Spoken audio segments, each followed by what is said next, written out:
le vieux bus lâcha sur Steve une dernière bouffée de gaz d'échappement et s'éloigna, le laissant seul à un petit arrêt de bus disgracieux. L'homme regarda autour de lui et se dirigea vers la maison, dont il était encore éloigné d'environ 1 kilomètre. Steve n'était pas venu dans le coin depuis 8 ans et maintenant, avec un plaisir non dissimulé, il admirait les rangées de pins et d'épicéas qui poussaient de chaque côté de la route. Cette longue absence était due au fait que, pendant tout ce temps, Steve avait purgé une peine pour vol dans la prison d'État du comté. Une fois libéré de prison, il décida de renier définitivement son passé criminel et de retourner dans le coin de pays qu'il avait vu naître. Alors qu'il n'avait plus qu'une courte distance à parcourir avant de rentrer chez lui, Steve accéléra le pas, pressé qu'il était de pouvoir enfin embrasser sa mère. À dessein, il ne l'avait pas informé de la date exacte de sa libération, afin de pouvoir lui faire une surprise. Enfin, la petite maison familière et la pelouse verte bien entretenue apparurent aux yeux de l'ex-détenu.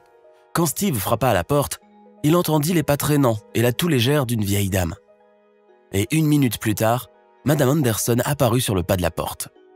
N'étant pas certaine de ce qu'elle voyait, elle replaça ses lunettes pour mieux voir son invité inattendu. « Steve, tu es enfin de retour. Pourquoi ne m'as-tu pas prévenu? J'aurais préparé ton plat préféré. » s'exclama la vieille dame en serrant dans ses bras son fils qui avait perdu du poids pendant ses années d'emprisonnement. Après avoir raccompagné Steve dans sa chambre, la vieille dame se mit à fouiller dans la cuisine afin de pouvoir offrir à son fils quelque chose de bon à manger. Pendant ce temps-là, l'homme prit une douche puis il changea de vêtements car ce qu'il portait lui rappelait la prison. À table, dégustant une délicieuse omelette, il dit à sa mère qu'il reprenait le droit chemin et qu'il allait se trouver un emploi. Dans un premier temps, Madame Anderson ne prit pas les paroles de son fils au sérieux. La vieille dame savait bien que chaque fois qu'il sortait de prison, Steve disait la même chose. Généralement, ce n'était que des mots, et après quelque temps, tout redevenait comme avant. Mais lorsque le lendemain son fils se leva tôt et partit à la recherche d'un travail, la dame se dit que, cette fois, Steve semblait sérieux. Malheureusement, malgré les bonnes recommandations qu'il avait obtenues de l'administration pénitentiaire, personne ne voulait l'embaucher. De sorte que, chaque fois qu'il essuyait un refus ou qu'on lui disait qu'on le rappellerait le lendemain, Steve perdait un peu confiance en ses bonnes résolutions. Avec beaucoup de difficultés, il réussit à trouver un emploi de manœuvre dans une scierie appartenant à son ancien camarade de classe, Frank Dawson. Mais après un mois de travail difficile dans des conditions inhumaines, sous un prétexte inventé, son patron le licencia la veille du jour où il devait être payé, sans lui verser le moindre salaire. Sans le sou, Steve rentra chez lui et s'enferma dans sa chambre. Depuis le jour de sa libération, il avait réussi à ne pas boire.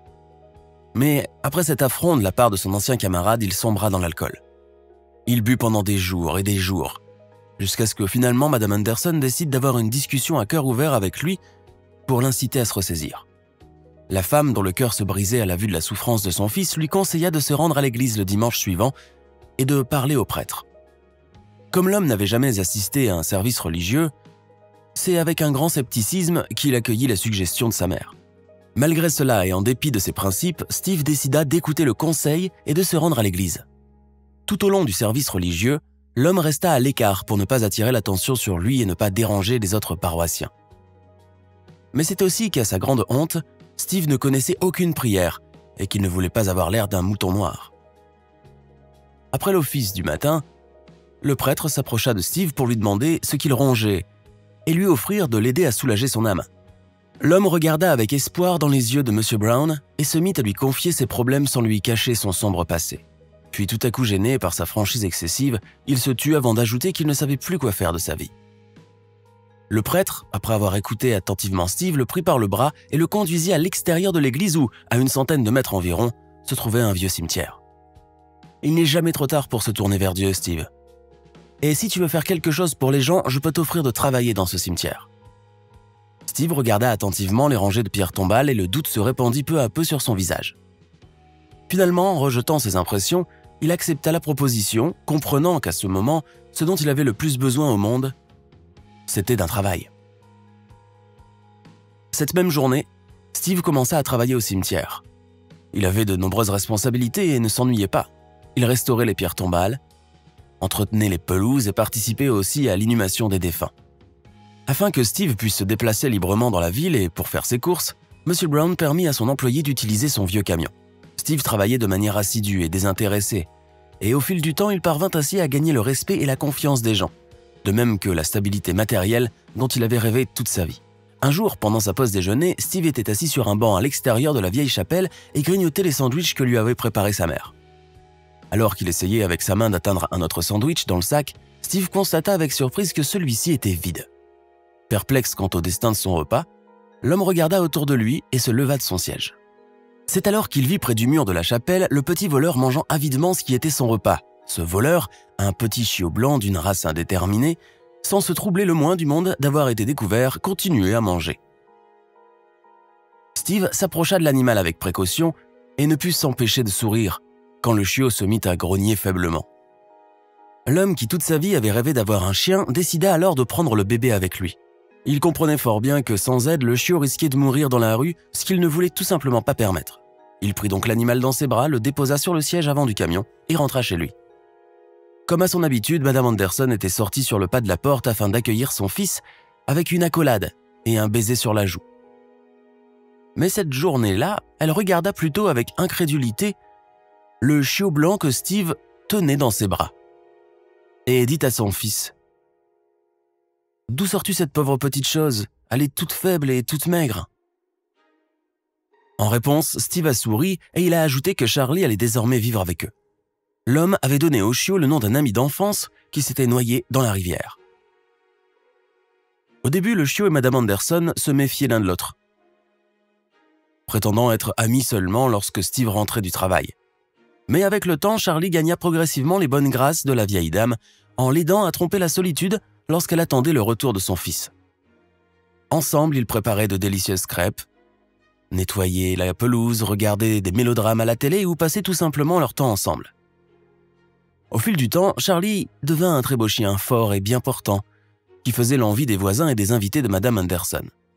Steve était enchanté de voir que sa maman et Charlie étaient devenus les meilleurs amis du monde, et désormais il ne craignait plus de laisser la vieille dame seule, sachant qu'un digne protecteur veillait sur elle. Un jour, alors que Steve était au travail, 2 cambrioleurs firent irruption dans la maison de Madame Anderson. Hurlant et agitant un pistolet, l'un des 2 malfaiteurs, un homme roux de grande taille, exigea de la dame qu'elle leur donne tout son argent et ses objets de valeur. Paniquée, la vieille dame poussait des cris d'effroi et se couvrait les yeux avec ses mains. Tout à coup, Charlie se jeta sur le 2e voleur. L'homme au pistolet prit alors le temps de viser et un moment plus tard, des coups de feu retentirent dans la maison. Au même moment, le chien hurla et l'autre voleur poussa un cri. Profitant de la confusion, Madame Anderson sortit en courant de la maison et se mit à appeler à l'aide. C'était cependant inutile, car dès que les coups de feu s'étaient fait entendre, les voisins s'étaient précipités vers la maison, armés d'un marteau ou d'une batte de baseball.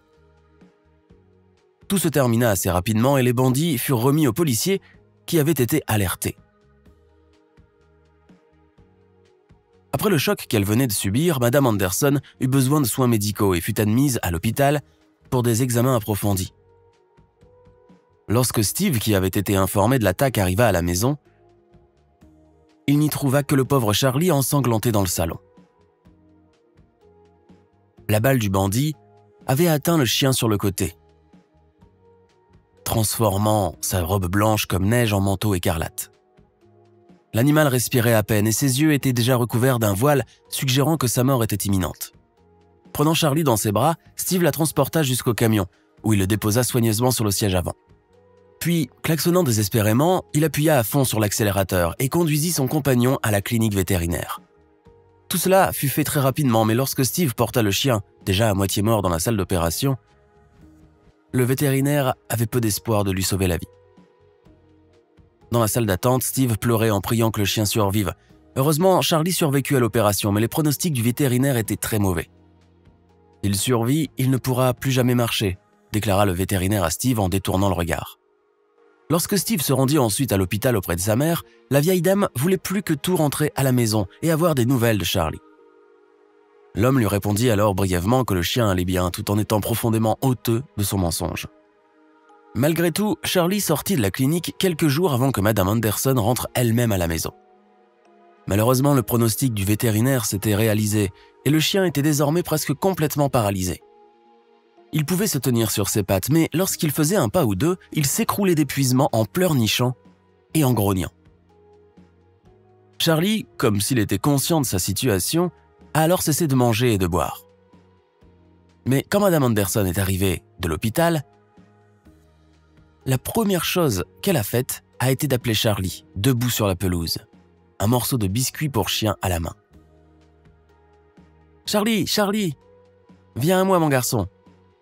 Steve resta silencieux, pensant que Charlie ne pourrait plus jamais se porter à la rencontre de sa maîtresse. Mais soudain, la porte grinça un peu. Et Charlie apparut sur le seuil, titubant de faiblesse, mais désireux malgré tout de saluer sa maîtresse. Devant ce spectacle, à la fois désolant et inspirant, Steve à genoux se mit à pleurer. C'était la première fois de sa dure vie qu'il voyait un tel dévouement.